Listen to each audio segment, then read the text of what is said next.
Bonjour tout le monde, j'espère que vous allez bien. Donc aujourd'hui, on se retrouve pour le bilan du début de l'année 2024 en crowdfunding immobilier.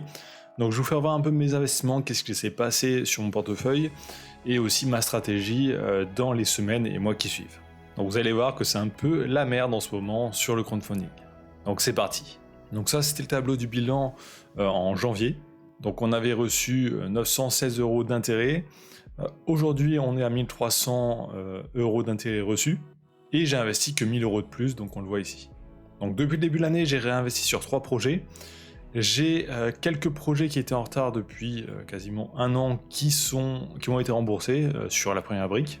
Donc l'avantage, c'est que quand c'est en retard, il y a des intérêts supplémentaires, enfin des pénalités de retard. Donc par exemple, sur ce projet-là, normalement je devais toucher 24 € d'intérêt, au final j'ai reçu 59 €, ce qui était vraiment pas mal en retard. Normalement je devais recevoir le remboursement en hiver 2023. Ici, normalement, je devais recevoir le remboursement en octobre 2023. Au final, j'ai reçu là, il y a quelques jours, donc 22 € d'intérêt au lieu de 11, etc. Donc j'ai pas mal d'intérêts qui sont beaucoup plus élevés que prévu, parce qu'il y a eu énormément de retard. Mais le problème, vous allez le voir ici, c'est qu'à chaque fois que c'est orange, c'est que c'est des projets en retard. Donc les projets en retard ont vraiment explosé.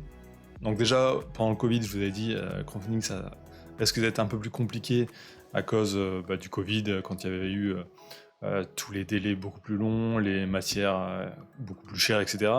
Mais c'est rien comparé à l'augmentation des taux d'intérêt qui ont là vraiment tout niqué. Donc il y a pas mal de projets où les clients n'arrivent pas à avoir leurs prêts, etc. Donc ça prend énormément de retard. Donc par exemple là sur Clubfunding, j'ai une dizaine de projets et j'en ai ici 6 qui sont en retard actuellement. Alors quelquefois c'est des projets où normalement ça devrait être débloqué bientôt.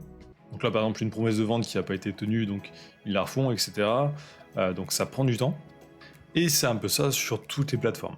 Donc actuellement, le crowdfunding, c'est pas top du tout. Donc personnellement, moi, là, ce que je vais faire dans les prochains mois, c'est que je vais arrêter d'investir en crowdfunding pour quelques mois, pour voir un peu comment ça se passe, pour voir si j'arrive à être remboursé vraiment des projets en retard, etc. Bien sûr, je vous montrerai toute l'évolution, voir s'il y a des pertes ou pas.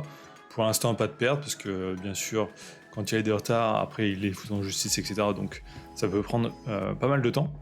Donc là, j'ai commencé à récupérer tout l'argent qu'il y avait sur les plateformes de crowdfunding en stand-by pour les réinvestir autre part, donc en bourse principalement.